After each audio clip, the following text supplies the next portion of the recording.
Bonsoir David Philippot. Est-ce que l'ambiance est plutôt à la fête autour de vous? Écoutez, il vient d'y avoir une immense clameur dans le hall de la Willy Brandt House, la maison Willy Brandt dans laquelle je me trouve, puisque les premières estimations sorties des urnes viennent d'être montrées à la télévision publique qui diffuse la cérémonie ce soir ici. Le SPD, le Parti social-démocrate, aurait 2 points d'avance sur la CDU, les démocrates chrétiens, le parti d'Angela Merkel.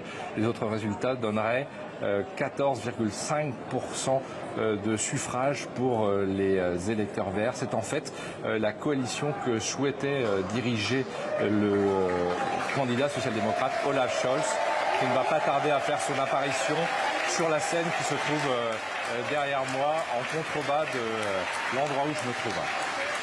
On découvre ces résultats ensemble, hein. Les Allemands viennent de les découvrir il y a 4 minutes. Est-ce qu'il y a déjà de toutes premières réactions? Écoutez, des réactions de joie, comme vous l'entendez derrière moi, au moment de l'annonce, quand les militants SPD, qui sont pour la plupart habillés de rouge, avec un masque rouge, ont vu sur l'écran la barre du diagramme rouge dépasser la barre noire de la CDU.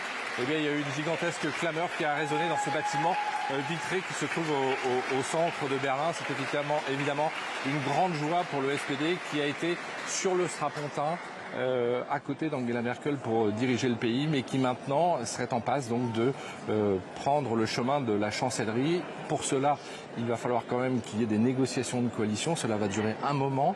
Et puis, il faut rester très prudent avec ces estimations de sortie des urnes pour plusieurs raisons. La première, c'est qu'il y a une énorme incertitude sur le vote. Beaucoup de gens se sont décidés au dernier moment. Et puis, il y a, comme vous le disiez, une énorme participation, au-delà de 80%, une des plus importantes de l'histoire de la République fédérale qui s'annonce, à tel point que les bureaux de vote ici à Berlin vont devoir rester ouverts au-delà donc de l'heure prévue, 18 h. Pour tous les gens qui sont déjà dans la file, ils vont pouvoir exprimer leur vote un peu plus tard. Le premier résultat officiel sera connu seulement au milieu de la nuit, vers 1h30 du matin. Donc tout ça, Sylvia, ce sont encore des estimations.